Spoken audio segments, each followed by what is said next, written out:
This is the most important metric in direct marketing. And talking to the crowd, how did you do this thing of having the CPP integration? Because the crowd doesn't exist. This metric, you Made it up? No. it doesn't exist. I made it up. No one has ever heard of that. This is the most important metric in direct marketing. The CPP, how did I do it? There are several ways you can do it, but one that we used, which worked well and was more practical for us, was because we were already using a tool called HeadTrack at the time. In HeadTrack, you can add scripts for specific actions your client is taking on your page. So, For example, I can put it's like a pixel, it really is. A pixel in practice, yes. But it's really easy to set up for me, right? Actually, it's not that easy, no. It's not easy, no. It's not easy at all, man. We have this bias of thinking things are easy, but it's really not. But anyway, I used to put VTurb. There in VTurb, you have a tab for pixels where you can add custom pixels. And there I would add this little head track script so that when someone hit play on the second one, 0000 triggers, head track. it would send a trigger to HeadTrack and it would record there that begin to play, okay? And then after that, And then I calculated exactly how much money I spent on that ad and the total number of plays it received. and with retention as well, right? Then I went even further, right? For example, I would put it in the VSL pitch, the pitch at 45 minutes. I would add another little script at the 45-minute mark. And then, instead of having to go into VTurb to check the metrics, I created a big dashboard that had everything.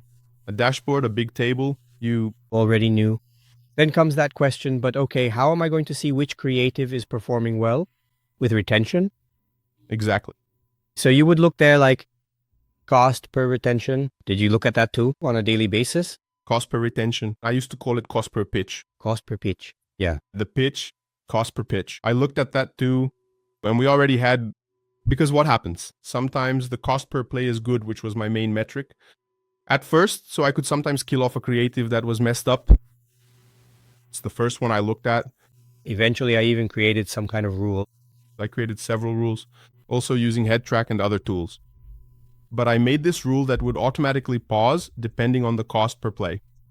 Man, I already knew. Oh, creative bad.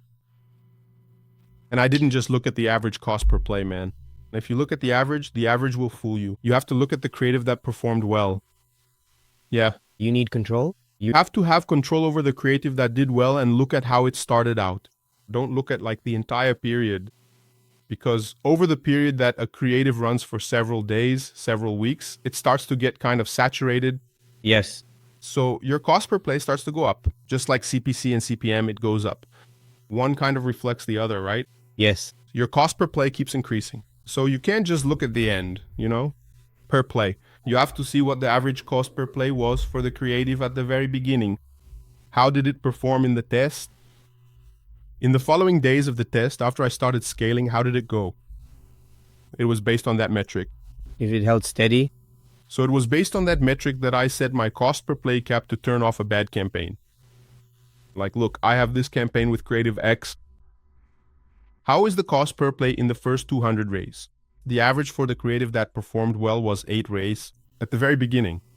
If that creative already started at, 13, 12 rays, 14, I don't know, there was already a rule that, it spent 100 rays and the cost per play, 14, killed the campaign. Yes. So like that was one of the rules I kept thinking, does this actually work? So I did a thorough study, right? I took several creatives that we tested and looked at them to figure it out. With this number, like 12 rays, for example, you can kill it. It has to be based on each niche, each offer. Each niche, each offer. It's something extremely personalized for the offer.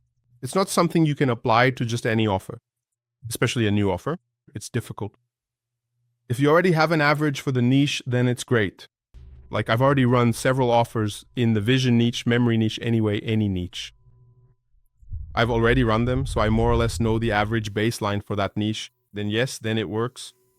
But if you're running a product that a niche you've never run before, or a product there that you've never run, an offer, then it's hard for you to already have those metrics, right? So you have to run it for a bit. Eventually, you're going to take a few small losses until you adjust it. Understand what actually works for you. Then yes, you'll have metrics to start creating those little rules. But in the beginning, there's no way around it, man. At first, you're kind of going to have to take a bit of a gamble. Collect metrics, right? You're basically paying to collect those metrics. So you're going to have higher expenses at the start. After you already have those metrics, then it gets easy. Then you already know my cost per play here has to be less than 12 for an offer for a creative to perform well. So right away, I can already save a lot of money. So that's the first barrier to entry. There, the cost per play for me, right? That's my strategy, guys. You guys can do whatever you want, and then everyone adapts it however they want, right? I'm just sharing my reasoning here.